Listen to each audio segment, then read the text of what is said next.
Chosen ones, listen carefully, because this is not a soft message for a distracted hour. This is not a whisper tossed into the wind for those who scroll past truth and then wonder why their spirit stays hungry. This is a summons. This is a broadcast. This is the kind of message that arrives when the invisible world has watched long enough, when your silent endurance has built up pressure in the unseen, and when the hour finally comes for the truth about you to stand up in full height and announce itself. There are moments in life when it feels as though nothing is moving, as though the doors have stayed shut too long, as though your name has been buried beneath misunderstanding, rejection, delay, and the shallow opinions of people who never had the depth to read your soul correctly. They looked at your pauses and thought you were defeated. They looked at your solitude and thought you were abandoned. They looked at your restraint and thought you were weak. They looked at your slow season and thought your story had already reached its ceiling. But what they did not understand is that some journeys are hidden on purpose. Some transformations are too sacred to be performed in public. Some souls are not meant to bloom under applause. They are meant to rise under pressure, under silence, under mystery, under the kind of weight that would have crushed an ordinary will. And now the atmosphere is changing. Now the air around your name is no longer carrying the same old sentence. Something has shifted. Something has turned. Something has reached maturity inside you. The same path that once felt lonely is now revealing itself as preparation. The same delays that made people question your future are now being exposed as protection. The same ache that once made you wonder whether you had been forgotten is now being recast as the furnace that strengthened your inner structure until your spirit could carry what your destiny requires. Do you feel that? That tightening in the chest, that strange seriousness in the air, that sense that this message is not merely being read, but recognized. Because there comes a point when your life stops asking permission to become what it was always meant to become. There comes a point when your spirit no longer negotiates with the small expectations that others placed on you. There comes a point when the truth inside you grows louder than the lies spoken over you. And this is that point. They did not expect you to come this far because they were measuring you with ordinary eyes. They were using shallow tools on a deep design. They were reading your becoming as if it were a delay, your rebuilding as if it were a breakdown, your silence as if it were the end of your voice. They did not know that while they were forming opinions, eternity was forming substance. While they were counting you out, your soul was being aligned. While they were deciding what you would never become, the unseen hand of timing was shaping you for a height they could not imagine. So do not treat this like background noise. Do not treat this like another dramatic phrase meant to entertain your feelings for a moment and then disappear. Let it enter you. Let it find the tired places. Let it touch the part of you that almost gave up. The part of you that kept walking with tears behind the eyes. The part of you that stayed obedient even when no one clapped, even when no one understood, even when no immediate reward appeared. This message is for that version of you. The one who kept going. The one who kept becoming. The one who did not always look powerful, but never stopped carrying the seed of power. Stay with this message until the end. Do not leave halfway through a revelation that was meant to meet you. If this speaks to your spirit, like this video, subscribe, turn on the notification bell, leave a comment, and share this video with someone whose soul also needs to hear that they were never too late, never too broken, and never as misunderstood as the world made them feel. Because now we begin. Part 1. They misread your silence. They were wrong about you because they never understood your silence. They thought silence meant absence. They thought it meant weakness, confusion, passivity, fear, or emptiness. They thought because you were not constantly announcing yourself, proving yourself, defending yourself, or fighting for attention, there was nothing powerful happening in you. But silence, in a life marked for depth, is never nothing. Silence is often construction. Silence is often refinement. Silence is often the place where the loudest miracles take shape without public witnesses. There is a kind of person who needs noise in order to feel significant. They need constant reaction in order to feel real. They need visible movement so they can believe that progress exists. But your journey has not been built like that. Your path has been carved in a deeper place. What was happening to you could not be measured by how often people saw you speak. It had to be measured by how much truth was being built in you when nobody understood the cost of your quiet. Because your silence was not emptiness, it was containment. It was your spirit refusing to leak itself in immature places. It was your wisdom growing roots before branches. It was the sacred discipline of not explaining yourself before your season had fully arrived. People often fear what they cannot read. They become uncomfortable around souls that do not perform for approval. They mislabel mystery as insecurity because they do not know what else to do with a person who is not begging to be seen. And so they wrote stories about you. They assumed your quiet meant you had nothing to say, when in truth you had too much depth to waste words on rooms that lacked the capacity to carry your meaning. They assumed your stillness meant you had no fire, when in truth your fire was learning how to burn without destroying your peace. They assumed your withdrawal meant defeat, when in truth you were being taught how to separate your identity from the appetite for human validation. That is why your journey felt so hidden for so long. Not because you were forgotten, but because you were being fortified in places where shallow eyes could not interfere. There are seasons where visibility would have harmed you because you were still forming. There are seasons where premature exposure would have invited voices that were too loud, too rushed, too careless with sacred things. So your life was covered, your growth was veiled, your process was hidden in plain sight. People saw the shell and missed the transformation. They saw the pause and missed the strengthening. They saw the quiet and missed the authority being born beneath it. And now here is the truth that changes everything. Silence was never your disqualification. It was your consecration. It was the chamber where your inner world learned not to panic. It was the place where your motives were purified. It was the season where your heart stopped living off applause and began living off alignment. In silence, you learned how to hear what is real. In silence, you learned which desires belong to fear and which desires belong to purpose. In silence, you stopped confusing movement with meaning. You stopped mistaking attention for assignment. You stopped treating visibility as the same thing as value. That kind of formation changes a person forever. It creates a spiritual gravity that cannot be faked. It gives a soul weight. It makes your presence speak before your mouth does. It makes your steps mean something. It makes your timing matter. It makes your return undeniable. Because when a person has been built in silence, they do not arrive noisy. They arrive full. They do not arrive begging to be believed. They arrive carrying evidence. They do not arrive scrambling for recognition.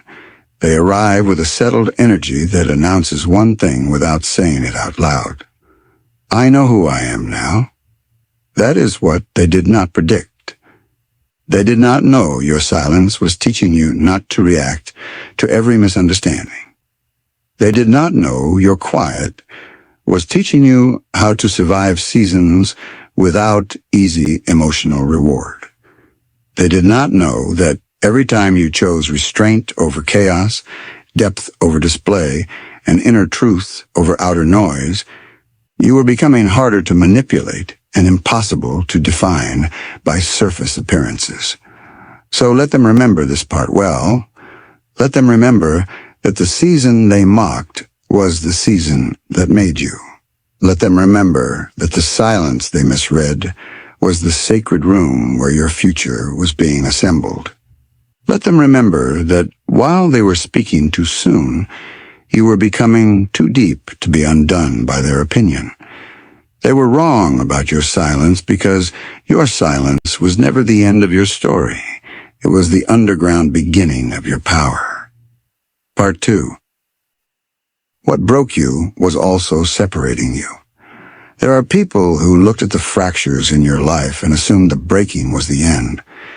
They saw the losses, the departures, the confusion, the painful endings, the shedding, the disappointments, and they thought your life was collapsing into less. But what they could not see was that much of what broke around you was not meant to destroy you. It was meant to separate you.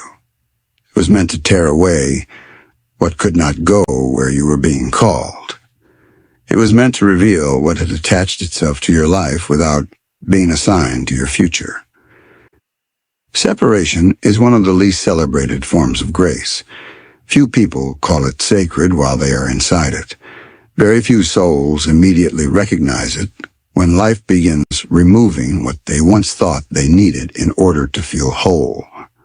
We call it loss, and often it feels like loss. We call it heartbreak, and yes, it hurts. We call it confusion. Because our mind does not always understand why certain structures are no longer allowed to hold. But beneath the pain, there is another layer. Beneath the grief, there is a wiser movement.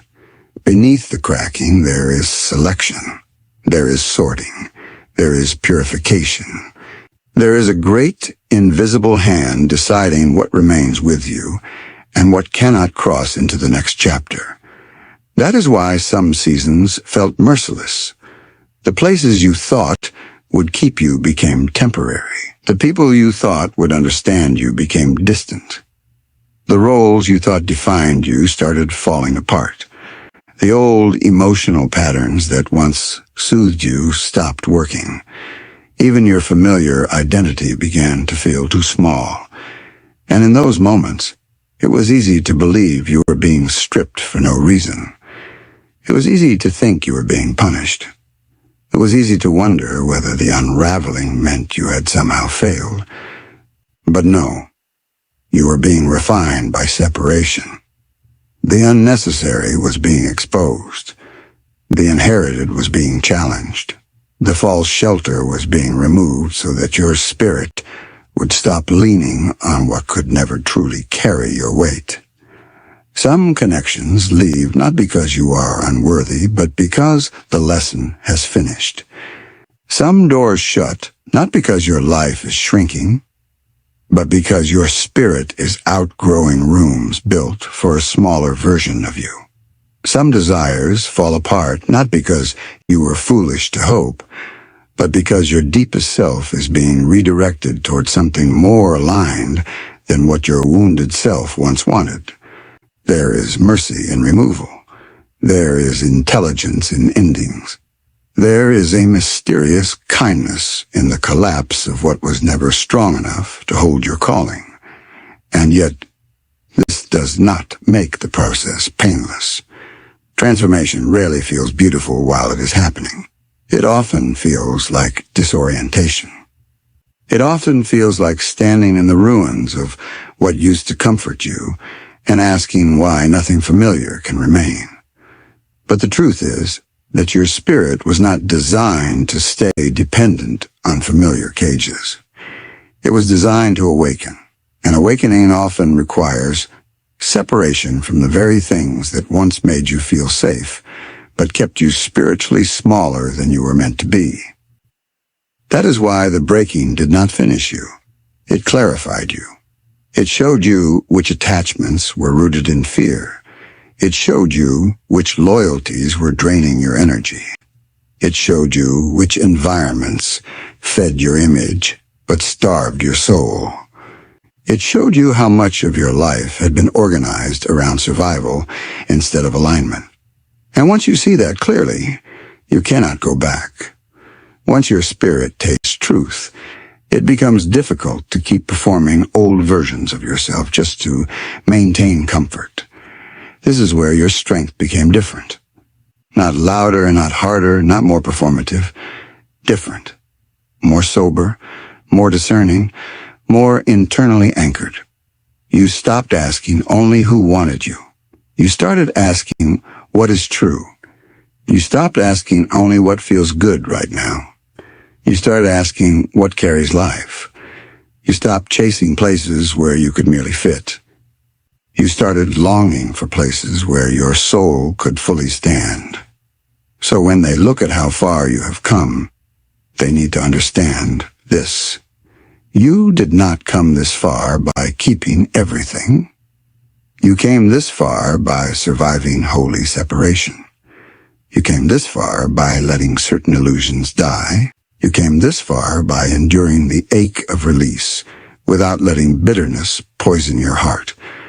You came this far by allowing life to remove what your fear would have kept.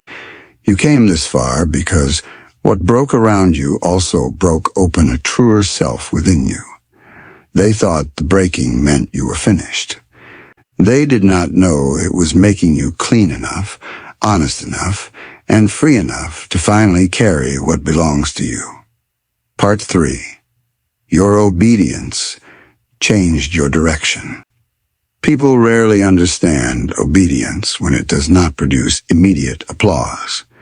They celebrate charisma, certainty, visible success, and fast results. But they do not often honor the hidden decisions that redirect an entire life before any outward evidence appears. They do not usually see the private moment when a person chooses what is true over what is popular, what is aligned over what is convenient, what is inwardly right over what would have been outwardly praised. Yet that is where your story turned. Not in a stadium, not in front of a cheering crowd, not in some dramatic public announcement. It turned in a quiet place where you obeyed what your spirit knew, even when that obedience cost you comfort, approval, speed, and easy explanation. That is one of the greatest reasons they were wrong about you. They were watching your surface, but your future was being decided in your unseen yes. They thought your life was random because they did not see the sacred seriousness with which you began responding to inner truth. They did not know how many times you chose restraint when your pain wanted revenge. They did not know how many times you walked away from the familiar because staying would have betrayed your becoming. They did not know how many private decisions cost you something, but protected your essence. They did not know how many times you honored timing instead of forcing outcomes. They did not know how often your obedience looked weak to the outside world, while it was actually building a stronger destiny than disobedience ever could. Obedience is not slavery. It is not the death of self. It is the alignment of self with what is highest, clearest, truest, and most enduring. It is the disciplined courage to stop worshiping impulse. It is the mature strength to stop letting temporary emotion rule eternal direction. It is the deep internal agreement that says, I would rather lose what flatters me than keep what deforms me. I would rather walk the longer road in truth than the shorter road in distortion. I would rather be misunderstood in alignment than celebrated in betrayal of my own soul. That kind of obedience changes the architecture of a life. It changes what you attract because it changes what you tolerate.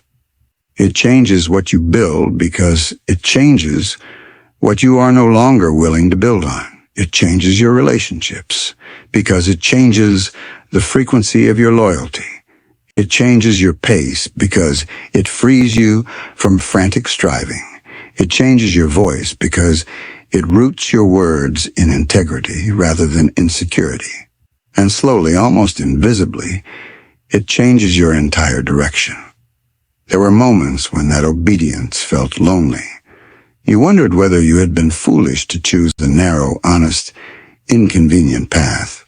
You watched others move faster, rise louder, receive quicker validation, and you felt the ache of being left behind. But what you did not fully see in those moments was that many fast roads lead nowhere deep. Many celebrated paths are lined with hidden corrosion. Many doors open quickly because they do not require much of your soul to enter. Your path required more because it was shaping more. Your direction had to be cleaner because your influence was meant to carry weight. Your timing had to be wiser because your story was not only about arrival, it was about substance. And substance cannot be rushed. Spiritual authority cannot be cheaply manufactured. A life that will one day speak deeply to others must first learn how to obey when nobody is watching. It must learn how to hold course without constant emotional reward. It must learn how to remain internally true when the world offers easier alternatives. That is where your path was forged. Every hidden act of integrity mattered. Every moment you honored what was real mattered. Every time you refused, the lesser option mattered. Every time you chose the slower, cleaner, harder truth, something in your future shifted into place. So let this be spoken clearly. Your obedience was not small. It was not wasted. It was not invisible in the ways that matter most. What looked like ordinary restraint was actually a spiritual turning point. What looked like a quiet refusal was actually the redirection of an entire destiny. What looked like a lonely decision was actually the preservation of your soul from paths that would have cost you yourself. They thought you were late because they did not know obedience was at work in your timing. They thought you were hesitant because they did not know discernment was guarding your direction. They thought you were losing because they did not know you had chosen a form of victory that cannot be purchased by speed. And now you stand farther than they ever imagined. Not because you pushed harder than everyone else, but because you aligned more deeply than they knew. Your quiet yes became a turning point. Your inner agreement became a doorway. Your obedience became a compass that carried you past versions of success that would have stolen your soul. They were wrong because they never understood that your future began changing the moment your spirit stopped negotiating with what it knew was not true. Part 4. Healing restored your authority. There is a version of healing that people talk about as if it is soft, decorative, and sentimental. They speak of healing as though it were merely feeling better, merely thinking more positively, merely learning how to cope with pain in a more acceptable way. But that is not the deepest form of healing. Real healing is a reclamation. It is the restoration of what pain tried to take from your inner government. It is the return of your authority after long seasons of fragmentation.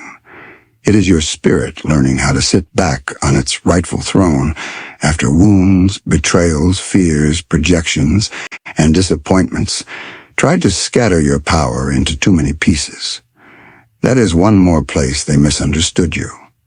They saw you hurt and assumed hurt would define you forever. They saw you wounded and thought you would always move from injury instead of wisdom.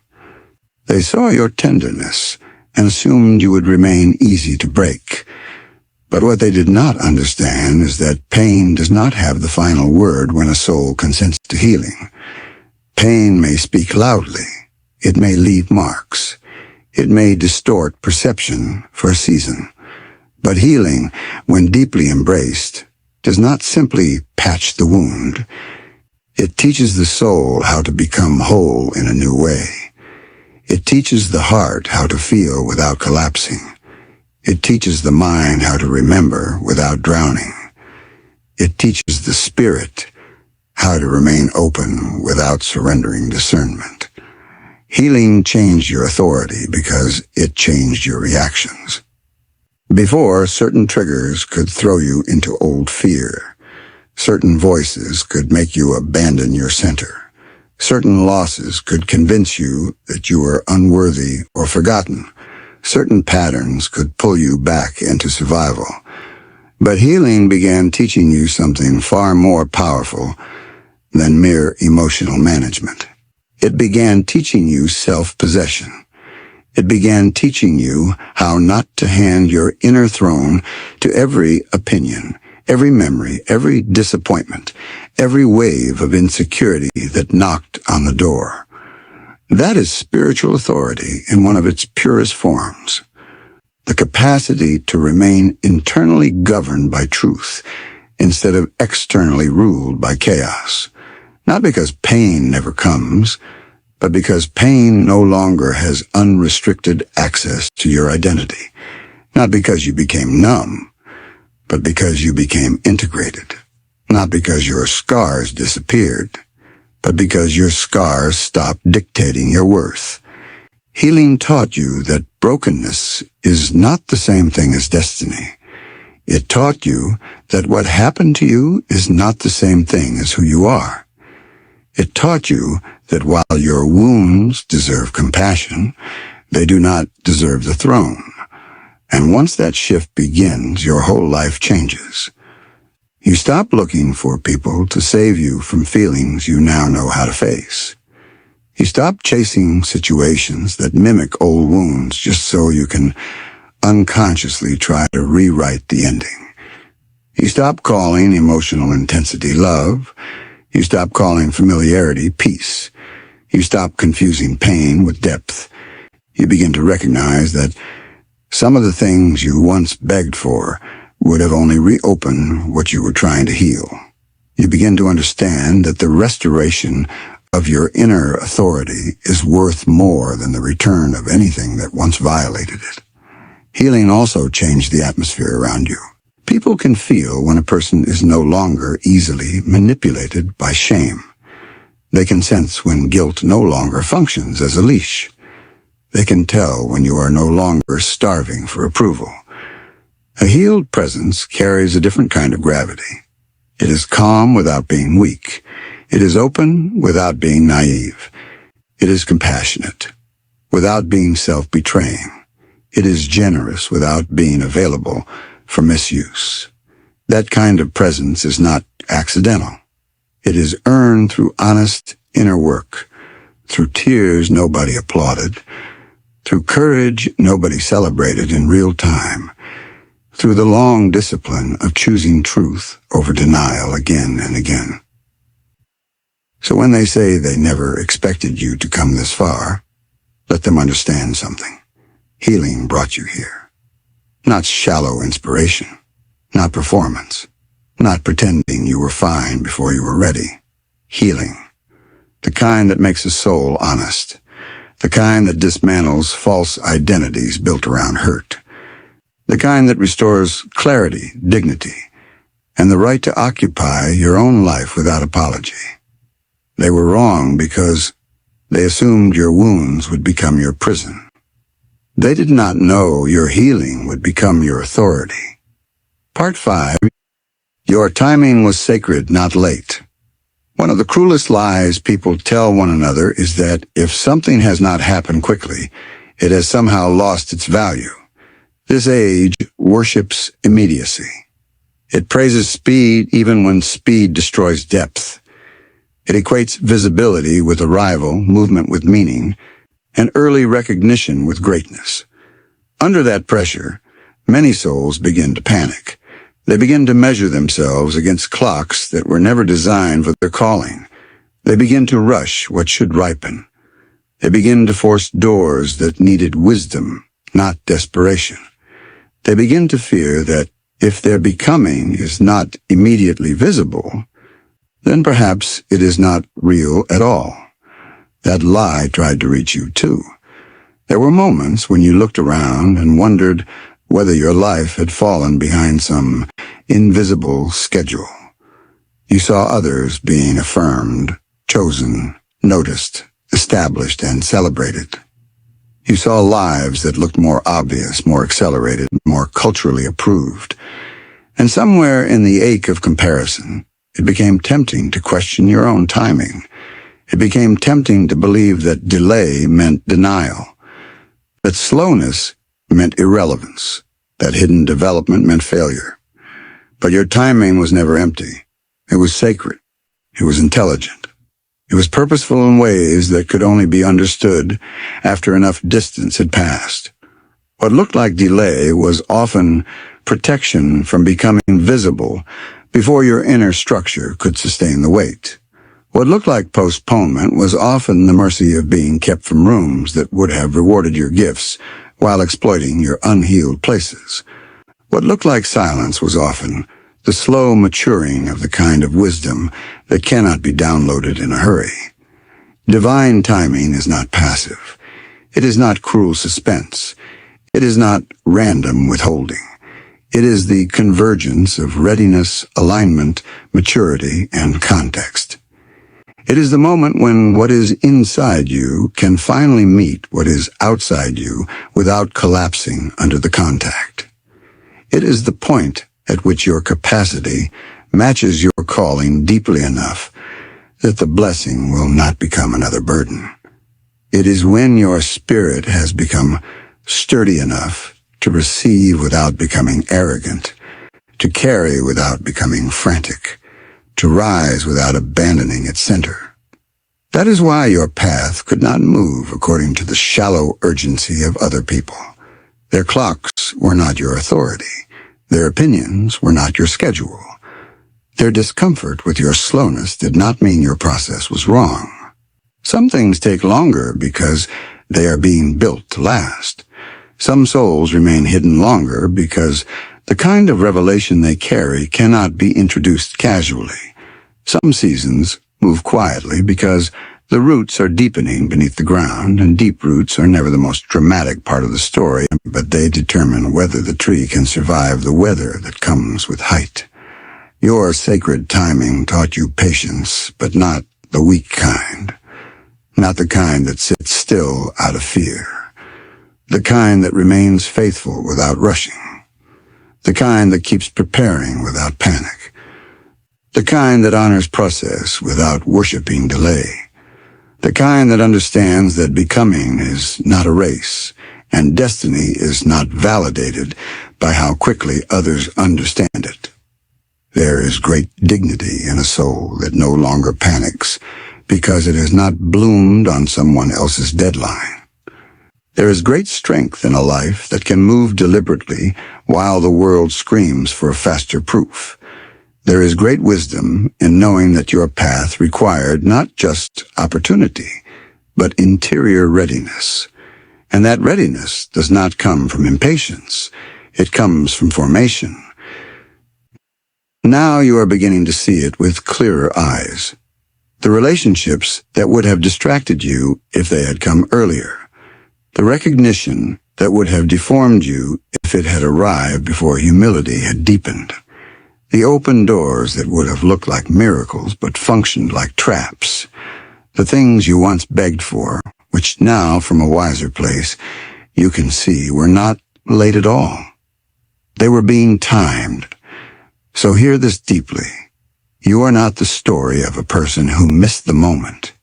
You are the story of a person being brought into moments only after the soul was strong enough to inhabit them truthfully. That is not failure. That is reverence. That is wisdom. That is the unseen hand of sacred timing refusing to hand you a crown before your neck had learned how to carry its weight. They were wrong because They mistook your holy timing for lateness. They did not know that your path was being measured by depth, not speed. Part 6. Your life became a message. At a certain point, the journey stops being only about your private survival. It stops being only about getting through pain, rebuilding identity, healing wounds, discerning timing, and finding your place. At some point, all of that begins to gather into something larger. Your life itself becomes a message. Your existence begins to speak beyond your words. Your endurance becomes language. Your recovery becomes evidence. Your integrity becomes testimony. Your presence becomes instruction for people who have never had the language for what they were feeling until they watched how you walked through fire without surrendering your essence. This is one of the deepest reasons they were wrong about you. They thought your story was small because they were only watching your circumstances. They thought your journey was personal in the narrowest sense. They thought what you were going through was just another individual struggle, just another ordinary battle, just another human rise and fall. But some lives are written with wider impact. Some journeys carry revelation, not because the person is perfect, but because the path itself becomes an unveiling. Through your life, other people begin to see things they had never seen clearly before. Through your choices, other people begin to believe that dignity is still possible. Through your healing, other people realize they do not have to stay chained to what hurt them. Through your patience, other people remember that becoming is not canceled by delay. Through your steadiness, other people learn that quiet strength is real. Legacy begins long before the world names it. Legacy is not merely what is remembered after you are gone. Legacy is the atmosphere your life leaves in the souls of others while you are still here. It is the permission your courage gives them. It is the clarity your honesty awakens in them. It is the way your refusal to bow before lesser things reminds them that they also have a higher self waiting to rise. Legacy is spiritual architecture. It is what your life builds in the invisible world of human hearts. That is why your journey could not be shallow. That is why you are not allowed to remain merely performative, merely impressive, merely externally successful while internally fragmented. Your story needed weight because it would eventually carry meaning for others. Your life was not meant only to display achievement. It was meant to reveal truth. And truth always costs more than image. Truth requires stripping. It requires honesty. It requires the death of illusion. It requires you to become someone whose message does not come only from speech, but from embodiment. And embodiment is where the deepest revelation lives. People are tired of polished surfaces that collapse under real pressure.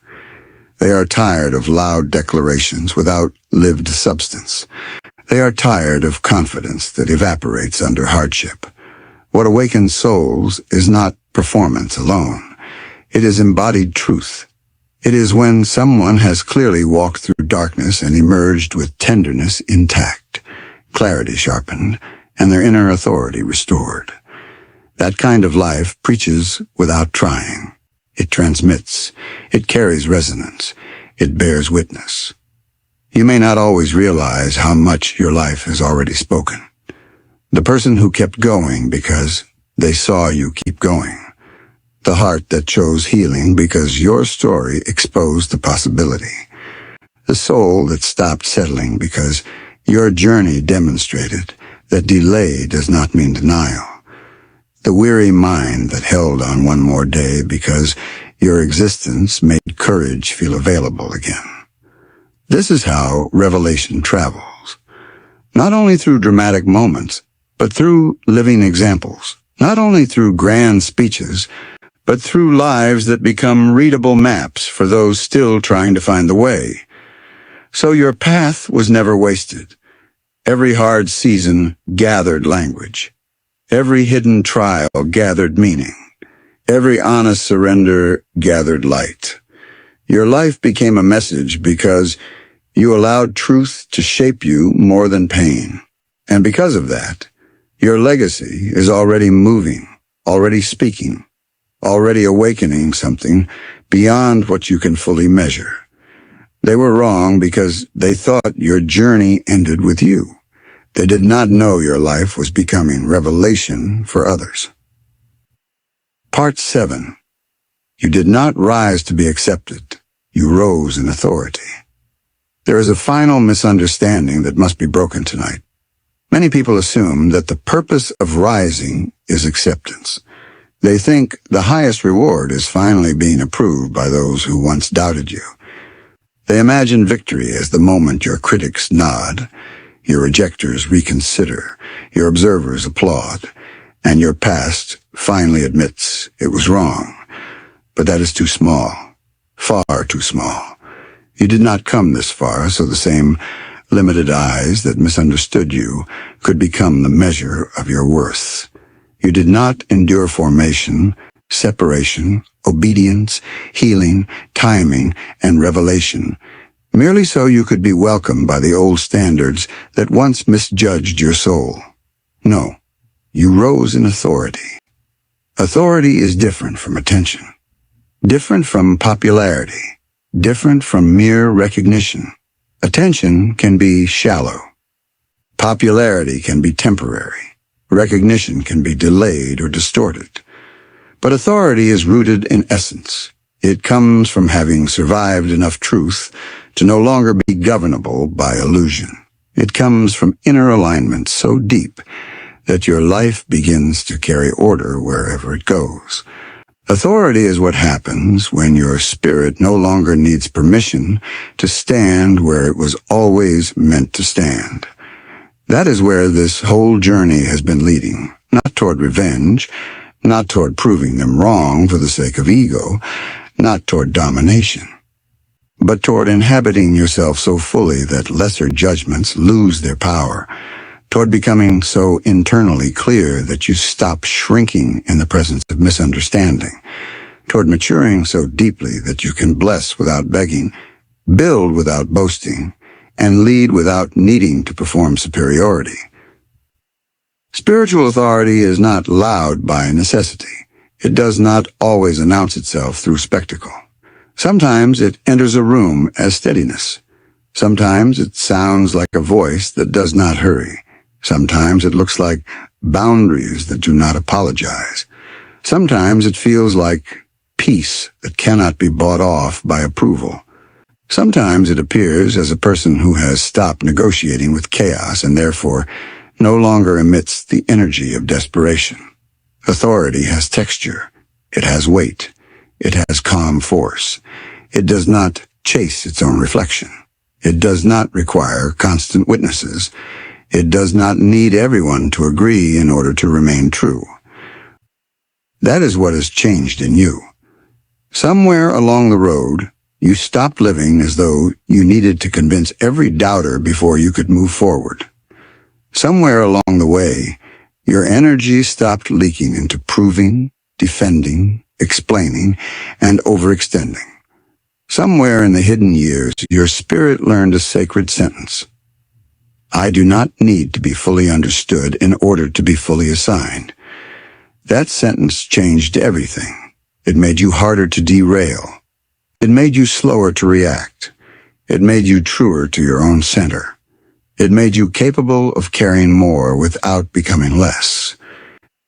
And now the atmosphere around you reflects it. Your discernment is sharper. Your presence is clearer. Your no means no. Your yes is cleaner. Your vision is less polluted by fear. Your movement is less controlled by urgency. Your peace is less available for theft. That is authority, not perfection, but inner government. Not emotional numbness, but spiritual order. Not arrogance, but rootedness. Not self-importance, but rightful position.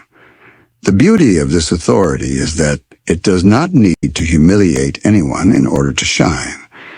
It does not need to crush others to stand tall. It simply becomes undeniable by living in truth. That is the purest kind of victory. To become so aligned that your life itself answers every false sentence spoken over you. To become so whole that you no longer spend your destiny trying to get closure from people who never had the depth to recognize you correctly. To become so clear that the old need for approval fades, and in its place stands something holier, presence, purpose, and peace. So let this final section settle in your spirit like thunder. You did not rise to become acceptable to small minds. You rose to embody the authority of a soul that has met itself, obeyed what is highest, healed honestly, waited wisely, and emerged carrying substance. You did not come this far to fit back into the old frame. You came this far to stand in the truth that was always larger than their opinion. They were wrong because they thought your journey was about earning acceptance. They did not know it was about awakening authority. Closing. Now let the record stand. Let it stand in the seen and the unseen. Let it stand in memory, in atmosphere, in silence, in consequence, in the private chambers of every heart that ever misread your becoming. Let it stand without apology, or without shrinking, without any need to dilute its power so that smaller expectations can feel comfortable around it. Let this be the final declaration over your journey. They were wrong about you. They were wrong when they thought your quiet meant you had no future. They were wrong when they assumed your breaking meant you had no strength left. They were wrong when they mistook your obedience for hesitation. They were wrong when they thought your healing would never restore your authority. They were wrong when they mocked your timing. They were wrong when they reduced your life to a private struggle with no wider meaning. They were wrong when they imagined your rise would depend on their recognition. Because look at you now. Look at the soul that did not disappear. Look at the heart that did not harden into emptiness. Look at the spirit that kept being shaped in hidden places. Look at the person who kept walking when clarity had not fully arrived. Look at the one who endured separation, chose alignment, honored truth, and allowed healing to rebuild what pain tried to scatter. Look at the life that has become deeper than applause, wiser than urgency, cleaner than performance, and stronger than every shallow sentence once spoken over it. This is not arrogance. This is remembrance. This is the restoration of rightful vision. This is you seeing yourself through a truer lens at last, not as the rejected version, not as the delayed version, not as the misunderstood version, not as the broken version frozen in an old chapter, but as the becoming one, the aligned one, the awakened one, the one whose path carried more meaning than outsiders could interpret, the one whose soul was being prepared for heights that required depth, the one who was never ordinary, even in the seasons that looked unremarkable, the one whose story did not end where others assumed it would. So stand in this. Stand in it with tears if you need to. Stand in it with trembling if you must. But stand in it. Do not crawl back into the language of smallness.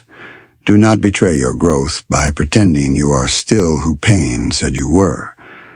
Do not hand your voice back to fear. Do not let delay define your identity. Do not mistake the hidden years for wasted years. They built you. They grounded you. They purified you. They taught you how to carry light without performing for darkness. And now let the declaration go forth through every chamber of your being. I did not survive all of this to doubt myself at the threshold. I did not come this far to reduce my story to what others failed to see. I did not heal, align, obey, wait, and rise just to return to the old prison of lesser expectations. I am here. I am awake.